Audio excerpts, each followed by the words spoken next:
So we still have this on the chalkboard from the last time we did a class like this. So I just wanted to go over some of the things that are just left on this board in case you haven't seen it before really quickly.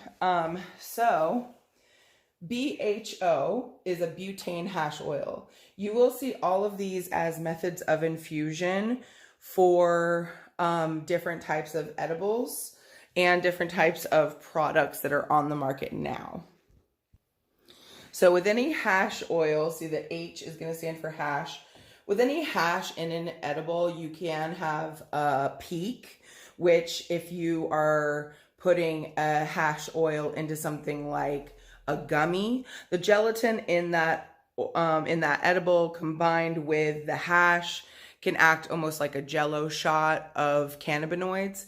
So for some people, myself included, that can cause vertigo, which can be a very bad reaction to an edible. So I like to avoid edibles that have hash in them. RSO, Rick Simpson oil, or FICO, you might have heard it called as well, is a very thick concentration of an alcohol extraction. So it's basically if you reduced a tincture down, kind of. I mean, there's more to it than that, but it's in that realm. So it's very tacky, very sticky. It can be hard to mix in with other foods, and it is called an oil, but it's not like a traditional oil. It is more of a very sticky hash, and so that's what RSO is. You can infuse edibles with it, but you can also just put it on top of any food and just eat it. And then tinctures are going to go under the tongue as a sublingual, which we're going to get into a little bit more. Then we have live resin, which is kind of like I describe it as a cold pressed juice of cannabis extractions. It's where you take the entire product, the entire flower, the stalk and all, and flash freeze it. And then you take the trichomes and all of the usable parts off of it and make a resin out of it. So it's like a flash frozen where all of the nutrients are still intact. Rosin is heat pressed. That means it has no solvents. When you have BHO, PHO, RSO, the solvents you're using are going to be alcohol and propane, butane. So mostly it's heat plus something else. And rosin is heat with no extraction solvents. So there's no alcohol, there's no propane, there's no butane, there's no residual solvents that you could find in these extractions. And then distillate you see in a lot of edibles, which is great because you can get a very high concentration of cannabinoids in a very not cannabis tasting vessel, because distillate has distilled out all of the other benefits like chlorophyll, which gives it that green taste, as well as other phytonutrients that can help give you the entourage effect. So with a distillate, you're not going to get the nuance like if you like a sativa edible. With a distillate, it's all kind of the same. It's just THC. So there are a lot of companies that use sativa indica as like a marketing tool, but that doesn't mean that that's the effect that are related to those that you would think you would get, that you will get. Just it all depends on the extraction method. So if you have an edible that's being marketed to you as a sativa and it's made out of a distillate, then there's a very good chance that there's no like other qualities that would give you sativa style effects, like the terpenes, other phytocannabinoids like CBG, things like that that would give you those effects. Or indicas, there's no CBN in there because it's just THC. So sometimes they will reintroduce terpenes that are extracted separately, which I have done in dishes before, but you do have to be careful with those because you have to use very, very, very small amounts because it's a high concentration. So overloading the flavor or the amounts into a dish will change the flavor quite a bit. So reintroducing terpenes is not for the faint of heart. I'll just say that.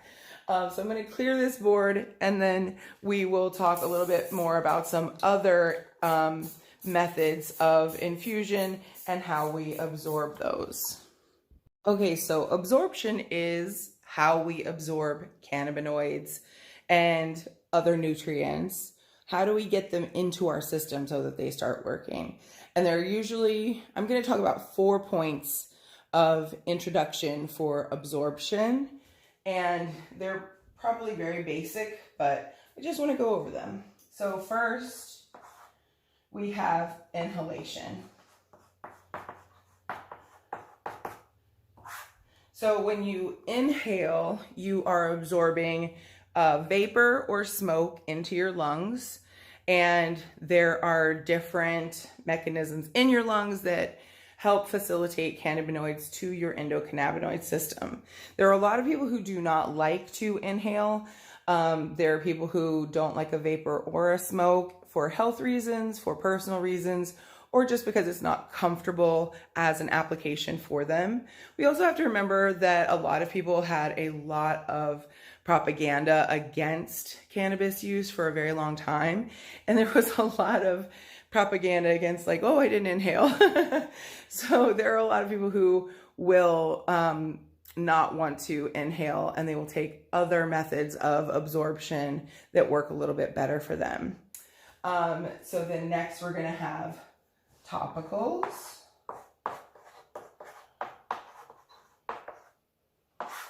So a topical application is very much just that, like you're putting it on your skin, you're absorbing it through the glands in your skin, and they're facilitating those cannabinoids to where the pain is, or to help like calm down different types of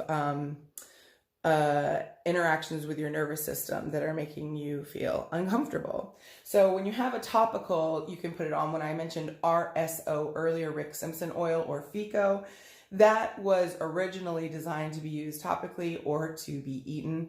So you can use something like a Rick Simpson oil. Some people put it like under a Band-Aid because it can be very sticky, but they will use it topically for things that bother them. But it was originally formulated for skin cancer. So people have had some great anecdotal reactions to RSO and using it topically. Also, a lot of people, I say the topicals are the real gateway drug because you usually don't feel intoxicated from topicals.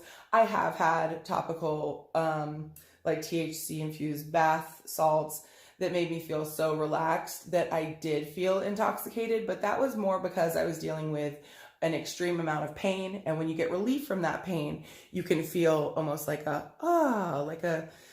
breath of release, and you can feel your body relaxing more, which can make you feel just more maybe sedated or comfortable or not worrying about anxiety, which can feel, you know, tiring or intoxicating to some people. So it's completely on an individual basis, but you're not absorbing cannabinoids into your system the same way you would with an edible when you're using it topically. So a lot of people, especially in an older generation, as they're starting to get body pains, like an arthritis is starting to show up, they have started to lean into using cannabis topically. And I think a lot of that has to do also with things becoming more available, easier, and things that they can get anonymously, like a CBD balm in the mail. They don't necessarily have to go to a dispensary or get a medical card. They can just, you know, put some on their knee or their back or what have you and move on with their day without feeling those intoxicating effects. So I do think a lot of people lean into the topical first, and then they will start experimenting with other low dose things and ease their way in. That's what I have noticed working in a recreational market, that's kind of been the pattern of especially older shoppers. And then next we are going to have sublingual.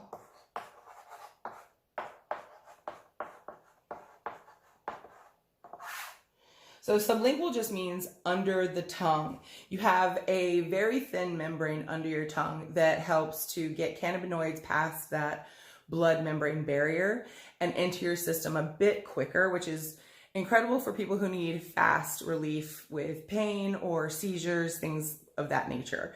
So a sublingual would be things like a mint, a lollipop, drinks, beverages, tinctures, all of those you would absorb under the tongue and through the mouth. So if you're needing fast acting relief out of all of these forms, I would say a sublingual would probably be the fastest, then inhaling topical, and at the very bottom would be edibles. So sublinguals are a great way to start. I usually like to start my catered meals with a beverage or some kind of sip where they're getting something in their mouth to have it absorb, to get the infusion absorption process started in our infused meal.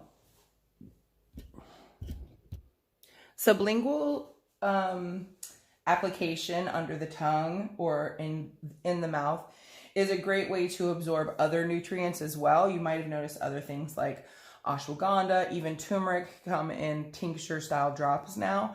And that's because it helps give just a little bit more fast acting relief. So if you were, let's say, having a bad edibles experience with a THC, making you a little bit maybe too intoxicated, having a CBD sublingual on hand or a CBD vape on hand can be very helpful for fast acting relief, as almost like an emergency, break glass in case of emergency, because of their fast acting application. And then having a CBD with a THC in low forms of CBD, like let's say 5 to 7 milligrams, or even the same amount of THC you've had, the CBD can help enhance that time. But when you have large macro doses of CBD, let's say 300 to 400 milligrams, that can help steer you out of intoxication with THC. So if you were feeling maybe even the next day like, oh, I have a green hangover, then you could have a good amount of CBD, and that will help kind of curb those feelings of feeling intoxicated and put you more in a calm state. Of course, that's different for everyone because everyone's endocannabinoid system is different. Everyone's traumas are different, physical and emotional, mental. So all of those things can affect how we absorb cannabinoids as well, because we have a system, the endocannabinoid system, that is facilitating cannabinoids to where they need to go. So, for example, there are some people in the cannabis industry who think that there should not be a medical program. They think that there are people who are medical users, but they also think there are people who are recreational users, and they should be able to use recreationally, and that if I say it's not medical, it's not medical. Well, that doesn't really, you could say all you want, but how your body interprets the cannabinoids is its own thing. So, and we don't know, some people don't know they even have trauma, an emotional trauma or a physical trauma.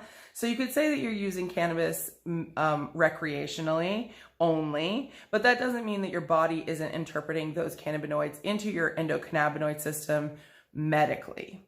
So let's say you have PTSD undiagnosed, you don't know you have it, or even like, let's say you have a disc issue that you've never had diagnosed.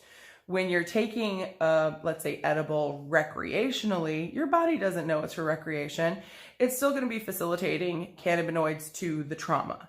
So you might not feel the intoxicating effects in certain time frames because of that, or in their full amount because of that, because it's basically like putting the medicine where it's needed.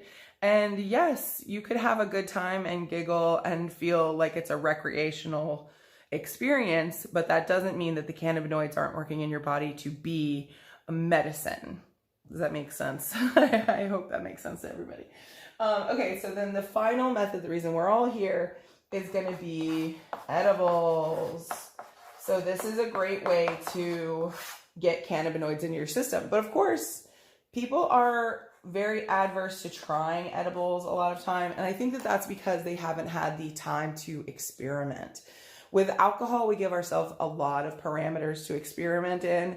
When you turn, 19, 20, 21, you'll start trying things and you'll realize, oh, that gave me a really bad hangover. That makes me a mean drunk. Like all of those little things that we hear along the way of experimenting with alcohol, that people will try cannabis one time and be like, I had a bad brownie experience. And so that's why I wrote my book about helping people to avoid the bad brownie experience. But it also just means that we haven't given ourselves enough time to experiment within our parameters to see what we like and what we don't like. And of course, that is a privilege, you know, living somewhere where I can buy cannabis recreationally, where it has labels and I know who grew it. All of those things are privilege in the way that I access my cannabis and medicine. But, you know, I'm speaking of, you know, shopping in a regulated market and shopping in a regulated market, buying edibles.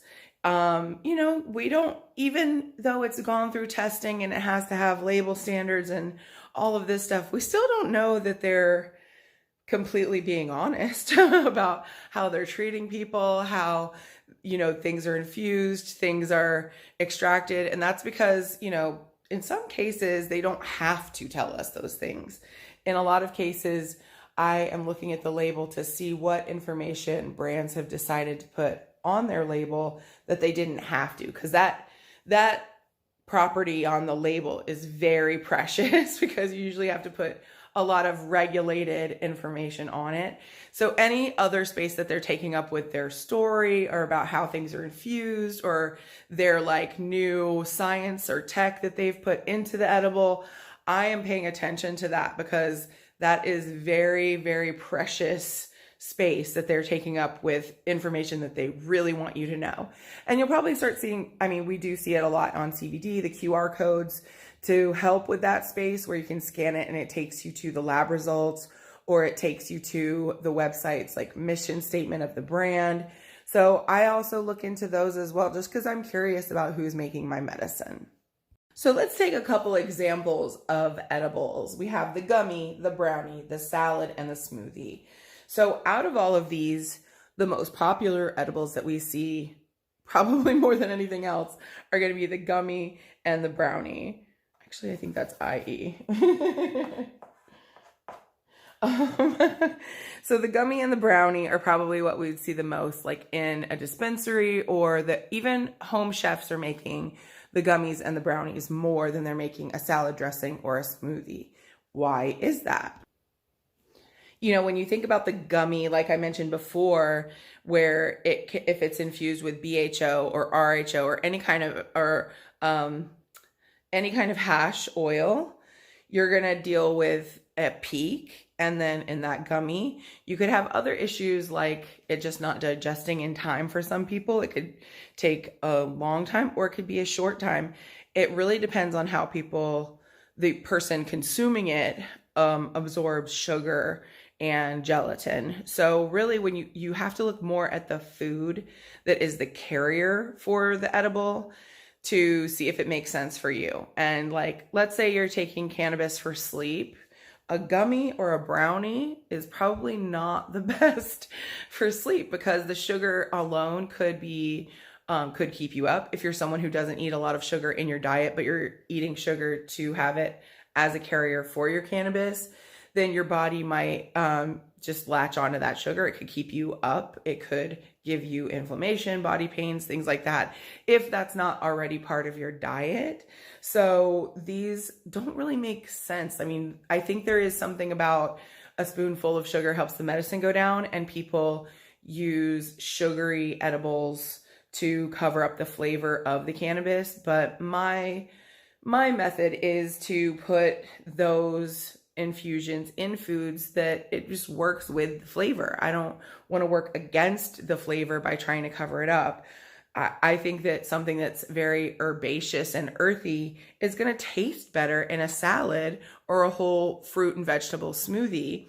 And then it also is going to be a better carrier because your body is not fighting with these, the sugars or any other processed whatever. And I say processed food loosely because chopping up a salad and putting it in a bag could be processed. So I'm not saying that as I don't villainize food, and I don't want it to seem like I do. I just want people to understand that not every food carrier is going to give you the full expression of the cannabinoids because your body could be digesting things. I've said it before, I do a lot of vegan food, and most of my food that I post is vegan because if you are lactose intolerant and you, let's say, have an infused cheese, like I do the infused grazing boards, and I ask people, do you have any issues with lactose? If they do, then I go for lactose-free cheeses, vegan spreads, things like that. And a lot of my clients don't want to admit that they're lactose intolerant, but then they're just like, well, yeah, I can't really, I have an issue. And ultimately, I'm doing it just to be of service to my clients, because if you have a lactose intolerance and you're eating infused cheese, there's a good chance that you might go to the bathroom and expel all of your dose before you have a chance to absorb the cannabinoids that were in it. I hope that makes sense. So, it's like if your body is saying this is toxic and pushing it out of your system, then the cannabinoids are going with that. If you don't have enough time to absorb those cannabinoids, then you could be just honestly wasting your money. And that is a big part of it as well. Like, edibles are not cheap. So you want to make sure that you are getting everything out of them, so eat foods that go with your diet. If you want to treat yourself, treat yourself. If you think having a brownie is a little treat, then treat yourself. But I would recommend instead of going for an infused brownie, just because the brownie is such a bad carrier for cannabinoids in the way that it cooks, I would just say make a brownie, make a couple of brownies, and make an infused sauce that goes on top, or put a square of infused chocolate on top as it's coming out of the oven and let it melt on the top. And that way you know exactly how many cannabinoids are in it. It's not cooking off in the oven. It's still a delicious chocolate treat, and you can have another one that's not infused after your infused one if you're still having the munchies. So that would be my recommendation for those. But you can also, for like a salad, make a salad dressing. You do need fat to help you absorb those cannabinoids, and you need fat to help you absorb nutrients as well. So you want to make sure you have some fat in your salads. And if you like a big salad with a lot of stuff in it, like cheese and nuts and croutons, and your body digests those foods, then the cheese and nuts and croutons and all of the good stuff, the dressing, all that fat is helpful. It's part of the salad. It's part of keeping the nutrients in your body. It needs the fat to hold on to. So if you have a big salad with a lot of good stuff in it that you love, it doesn't have to be nutritionally perfect. It's still helping you get nutrients into your system and absorb them. I am not a nutritionist or a doctor, but I have read a lot of information and studies around this, and the information is out there. So, and I think it coincides with the absorption of cannabinoids and the absorption of nutrients.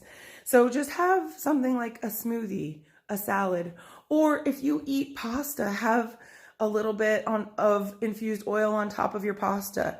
The herbaceous flavors mixed with basil works perfectly. Like, those are perfect pairings. So why try to pair it with chocolate when it's not going to be the same flavors? It's like, do you want to eat parsley chocolate? Probably not. I mean, maybe, but probably not. So instead of having parsley chocolate, why don't you put a parsley salad dressing into your salad? Or you can add in fan leaves to your smoothie. If you're someone who grows your own at home, if you're going to have a clone this growing season for an indoor cannabis plant, and you have the leaves falling off, you can put those leaves into a smoothie, and you're going to get other nutrients. Maybe you won't get high from, well, you won't get high from it because the cannabinoids have not been decarboxylated, but you do get the acid forms of those cannabinoids. So that means you're getting the nutrients and benefits of them. So things like THC or CBDA, things like that are going to be intact in those leaves and make a great addition to your morning smoothie. It can help with your endocannabinoid system, but also helps nourish your immunity. Like, it helps boost immunity and things like that. And there has been research. It is studies that were done in rodents. So we have to take this with a grain of salt, right? Like a lot of the, like we are not rats. So a lot of the research that we have now around cannabis does have to do with rodent, as the base, like as the experiment, person. Instead of a person, it's a rat. So we have to really look at that data and take it at face value. But there has been research that came out last year, I believe, that was that THC-A and CBD-A that still have the acid compound intact have not been decarboxylated, do help with COVID and helping with COVID symptoms long-term, and help to be preventative for people who were exposed to COVID, or rodents that were exposed to COVID. So having something like that also is a great edible that's not going to be intoxicating. So you can eat the leaves, and they will be tasty. I mean, I like the sugar leaves, but you can also just get a lot of other phytonutrients from those and have them in a smoothie, have them in a soup. Things like that will help you keep your immunity boosted and your endocannabinoid system pleased. So now that we've discussed all of these ways that you can absorb cannabinoids and nutrients into your body, I want to talk about one other thing, and that's cannabinoid hyperemesis syndrome, or CHS. And CHS I talk about on my socials and things like that. And that we're getting more data and more research now. Alice Moon, who I've talked about quite a bit, anytime I talk about CHS, I talk about Alice Moon. She works in the cannabis industry doing PR, and she contracted CHS, I think like 5 years ago now. It's so wild. But she contracted it a long time ago. She still works as an advocate and activist in the cannabis space, even though she cannot now consume cannabis. And there are people who contract CHS and still consume cannabis, and ultimately I don't agree with that. Cannabinoid hyperemesis syndrome is very painful. It's one of the only ways that someone, as of now that we have data around it, could possibly pass away because of cannabis use. And that has to do with the dehydration that it causes.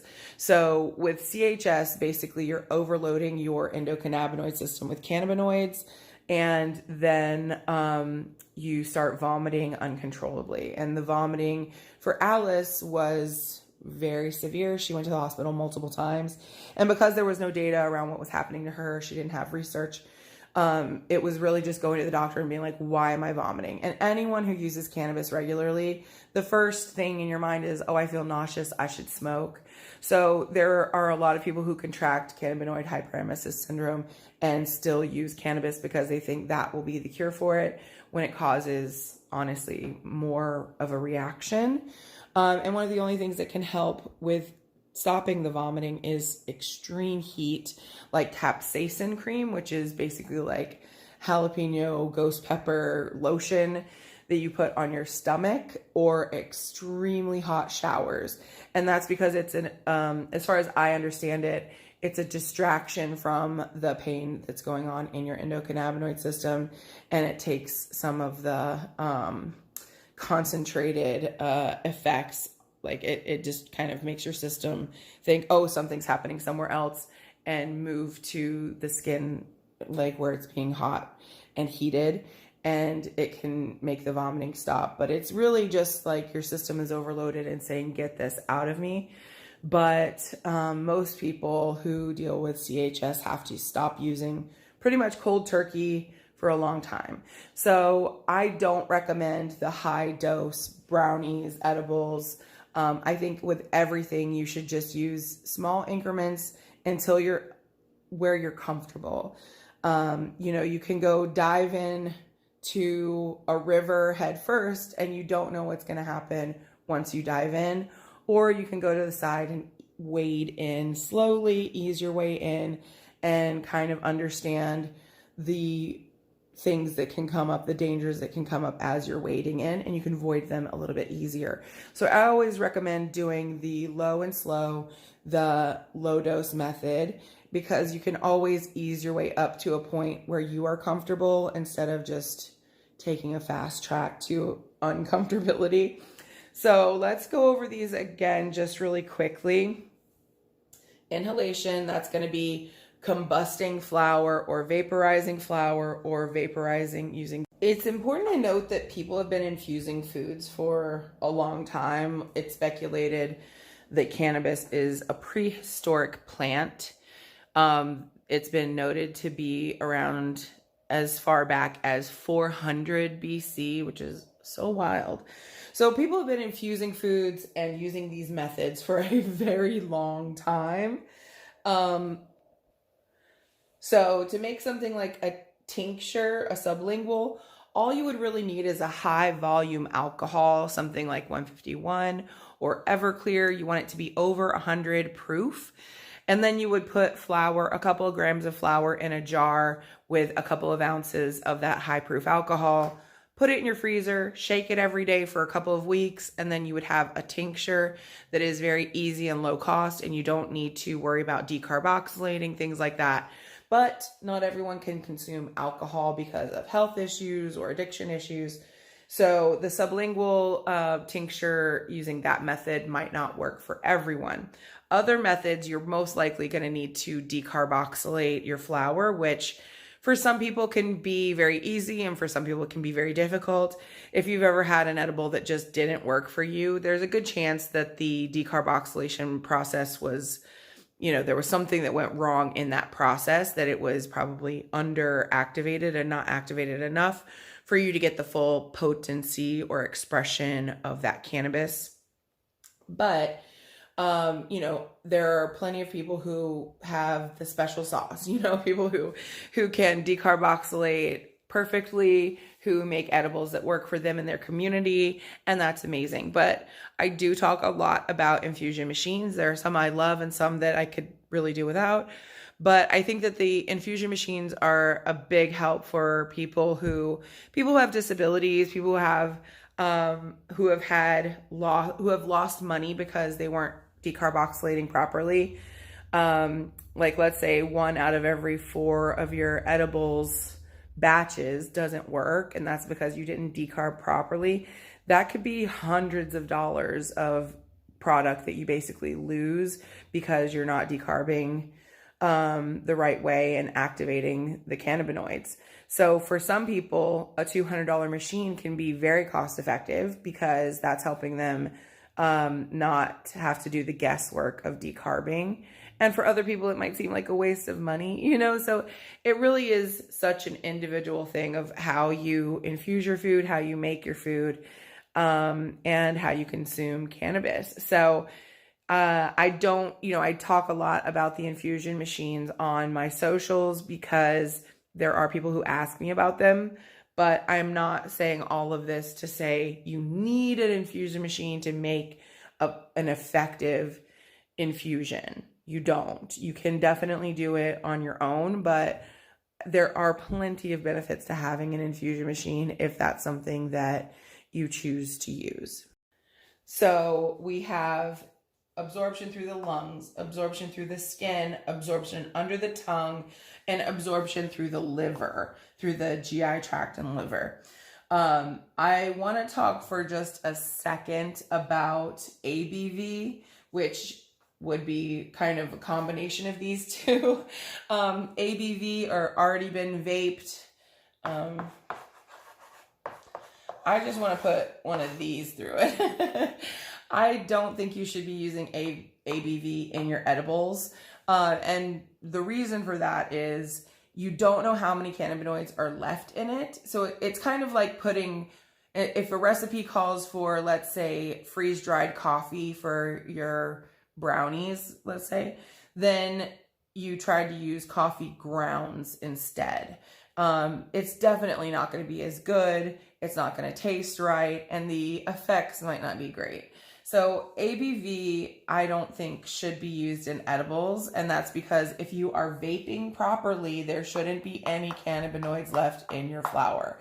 So if you do have cannabinoids left in your flower, then you might want to be checking the temperatures you're vaporizing at, because it's probably you're probably just not vaporizing properly. ABV, I feel like there is a kind of like a stigma where people think they have to kind of use everything. And when you see the flower almost intact after vaporizing it, it does, I think that comes from like scarcity mindset too around cannabis, where we didn't have access to it all the time. And we might think, oh, I can still use this because it doesn't look like burned ash like we would have with a joint or a bowl. But that doesn't mean that it's not burnt. You know, it's not cached. Just because it's intact doesn't mean we haven't taken everything we need out of it. So if you do have ABV that you're saving for whatever reason, use it for a topical. If there's any cannabinoids left in it, you can use it for a topical. Then it doesn't matter if it has a lot of cannabinoids, a little bit of cannabinoids in it. It really won't matter too much because you're just using it topically. But trying to gauge how many cannabinoids you have in an edible while you're using ABV is close to impossible because you don't know what you vaporized out of it. You don't know what's still in it. And a lot of times you might just get the other nutrients like chlorophyll and those other nutrients that I talked about before, but you won't necessarily get cannabinoids because, again, if you're vaporizing properly, there should not be cannabinoids left in your ABV. So if you feel inclined to use that, if you're saving it to use, don't eat it. Just you make a topical. You can still make coconut oil with it, but just use it to make, you know, soaking salts or something else that you can use topically, like a balm.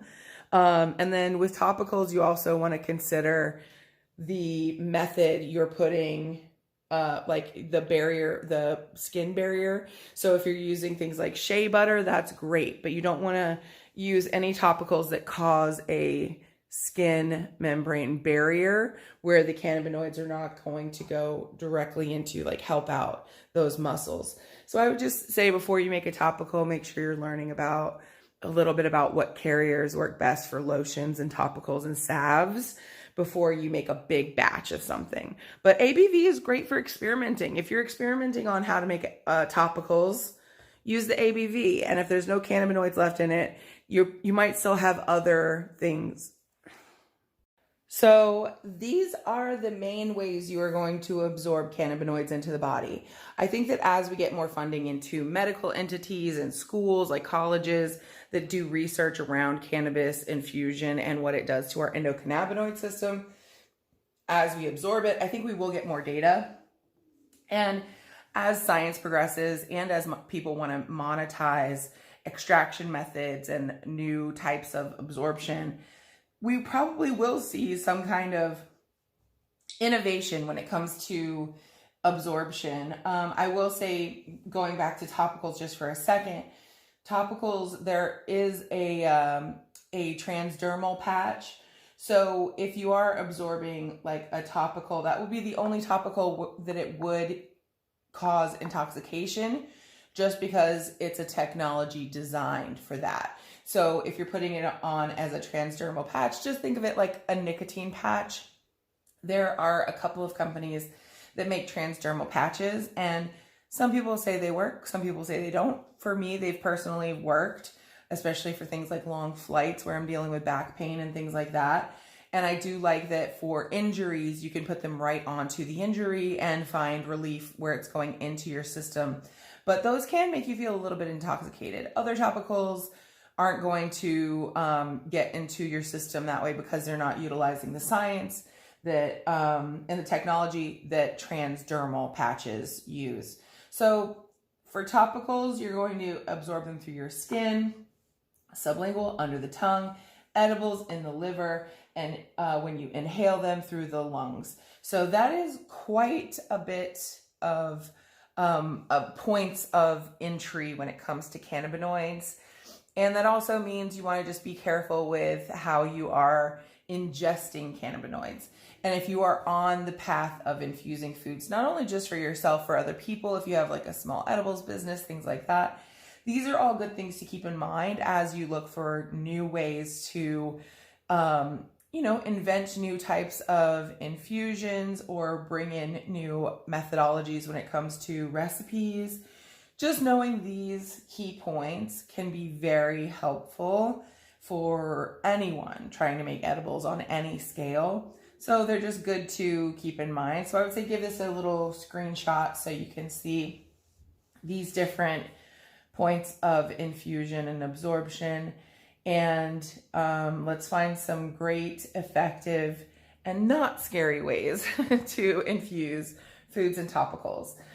For May's Cooking with Cannabis class, I think I'm going to do a topical class where we make some infused soaking salts and maybe a topical, just because I haven't covered that before and I think it could be a lot of fun. But of course, drop a comment and let me know what you think and if that would be fun for you for next month's class. So I hope you enjoyed learning with me. And if you have questions, please enter them into the comments and I will do my best to answer them in next month's class. But yeah, I mean, infuse wisely. You know, my book is called Smart Infusion because there are just so many things that can go wrong and so many things that can go very right. So it's just good to know ahead of time before you spend your time and money on infusing a food. It's good to know that you can infuse it and that you can absorb the cannabinoids in the method you used. So thank you for joining me for this 422 virtual class. And again, if you have any questions, please drop them in the comments and I will see you next time. Happy 420.